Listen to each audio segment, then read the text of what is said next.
জীবনে প্রথম অন্যের ধন আমার আঙ্গিনায়, ভাবতেই কেমন যেন মনটা আনন্দে ভরে ওঠে। হ্যালো এভরিওয়ান, আসসালামু আলাইকুম। কেমন আছেন আপনারা সবাই? আলহামদুলিল্লাহ, আমি তো অনেক ভালো আছি। আশা রাখছি আপনারা সবাই ভালো আছেন। ওই যে বললাম না, অন্যের ধন আমার আঙ্গিনায়, এটা ভাবতেই যেমন কেন মনটা ভরে যায়।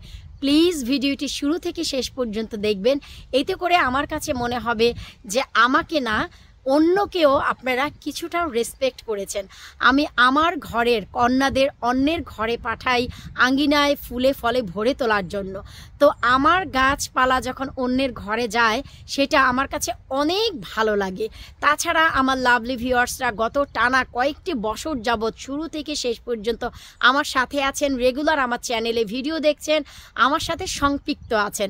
আমি যাদেরকে গাছ দেই সেটা তো আমি জানি, কিন্তু আমার সেই লাভলি ভিউয়ার্সের ভিতরে এই পৃথিবীতে লক্ষ লক্ষ কোটি কোটি মানুষের মাঝে আমাকেও যে কেউ স্মরণ করেছে বা স্মরণ করে, সেটা ভেবে আমার অনেক ভালো লেগেছে।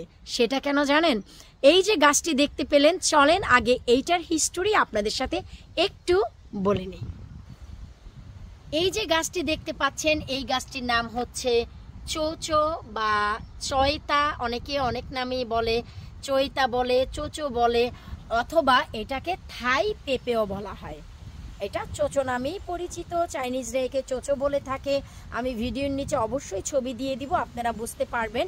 এটাকে চোচো বলে, চয়তা বলে, অথবা থাই পেঁপে বলে। এই গাছের জন্ম কিন্তু আমি দেইনি, এটা হচ্ছে আমার এক লাভলি ভিউয়ার্স আমাকে দিয়েছে। আপনারা অবাক হয়ে যাবেন শুনে, আমার লাভলি ভিউয়ার্সও আমাকে গাছ দিতে পারে, যে কিনা গত 6 বছর যাবৎ আমার চ্যানেলে আমার ভিডিও দেখে। সে নিজেও এবছর আমাকে খুঁজে বের করেছে। কোথায় কিভাবে চলেন সেটাও একটু শুনে নেন। গত মাসেই গিয়েছিলাম আমার ভাতিজির বাসায়, ডলিদের বাসায়, কলচেস্টার। সেখানে যাওয়ার পর ওর এক ফ্রেন্ড ওর বাসায় আসে।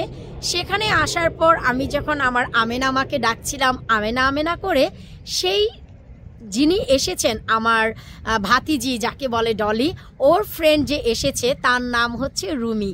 আমি জানি না তার নামটা ইউটিউবে নেওয়া ঠিক হয়েছে কিনা, তো আমি নামটা নিচ্ছি, আমি তার ছবি বা কোনো কিছুই পোস্ট করছি না। তার নাম হচ্ছে রুমি, যে আমার চ্যানেলে গত 6 বছর যাবৎ টানা ভিডিও দেখে, আমাকে ফলো করে, এবং সে আমার আমেনা মাকে ডাকতে শুনে, আমেনা আমেনা শুনে দৌড়ে চলে এসেছে। কারণ আমেনা হচ্ছে বেশি পরিচিত আমার চ্যানেলে আমার থেকেও, কারণ আমেনার গল্প বলি না এমন কোনো ভিডিও কিন্তু নেই, আর ও আসে না, আমাকে ডিস্টার্ব করে না, এমন কোনো ভিডিও নেই। তো যাই হোক, আমেনার সাথে পরিচিতি হয়ে, আমার সাথে পরিচিতি হয়ে সে নিজেও অনেক প্রাউড ফিল করেছে। আর আমি যে কতটা প্রাউড ফিল করেছি সেটা আমি বলেও বোঝাতে পারবো না। এই ছোট্ট পৃথিবীতে এটা যে গোল, এটার প্রমাণ হচ্ছে গত সপ্তাহে হান্সলোতে গিয়ে আমি আমার 2 লাভলি ভিউয়ার্সের সাথে পরিচিত হয়েছি। গত মাসে আমার ভাতিজির বাসায় গিয়ে আমার লাভলি ভিউয়ার্সের সাথে পরিচিত হয়েছি। লন্ডনে যখন যাই হোয়াটসঅ্যাপে, সেখানে আমার লাভলি ভিউয়ার্সের সাথে দেখা হয়, কোয়ালিটি ফুডে দেখা হয়। এখন এই ছোট্ট একটি গোল পৃথিবীতে আমি যেখানেই যাই, একজন না একজন আমাকে দেখে চিনতে পারে। এই যে পরিচিতিটি আপনাদের মাঝে আমি ছড়িয়ে দিতে পেরেছি বা করতে পেরেছি, এটা আমার জন্য অনেক অনেক অনেক বড় পাওয়া। ট্রাস্ট মি, আমি যতটুকু জানি এই পৃথিবীতে যারা মহামানব, মহাপুরুষ, তাদেরকেই মানুষ স্মরণ করে। একজন শিল্পী, একজন শিক্ষক, একজন কবি, একজন রাইটার, একজন অ্যাক্টরস, এরাই নাম কামাতে পারে, এদের নামগুলোই ইতিহাসে থেকে যায়। আমি এখন মনে করি আমিও তাদের দলে চলে এসেছি। একজন মানুষ তো আমাকে চিনতে পেরেছে, আমার পরিচিতি।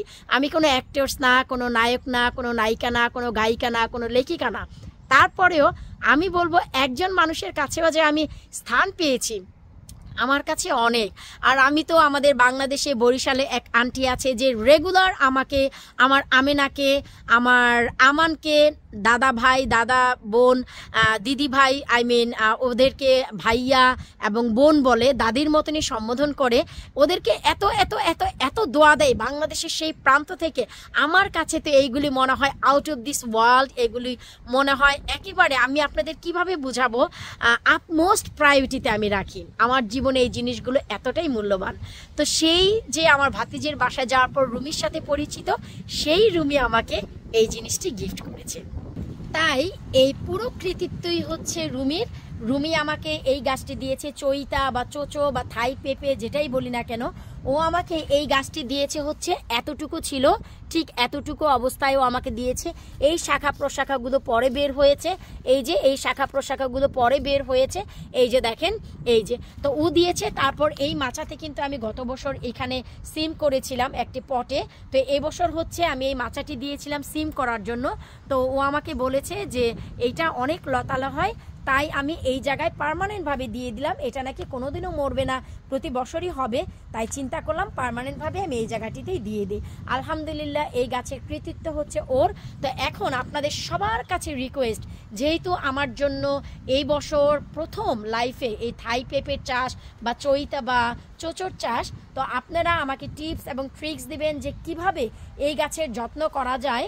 কারণ হচ্ছে আমি যেহেতু জানি না কি খাদ্য এই গাছ পছন্দ করে, নিচের শাখা প্রশাখা আমরা অন্যান্য গাছের কেটে দেই, এই গাছেরও কাটতে হবে কিনা, প্লিজ প্লিজ প্লিজ প্লিজ আমাকে ভিডিওর নিচে কমেন্ট করবেন। আর এই যে দেখেন আমার নায়িকা চলে এসেছে। জি ইয়েস আম্মা, দাঁড়াও আম্মা, দাঁড়াও দাঁড়াও দাঁড়াও, তুমি কি কথা বলবে একটু? কেন? এই যে কি পরিমাণ বাতাস আপনারা নিজেরাই দেখেন, এই যে দেখেন কি পরিমাণ বাতাস।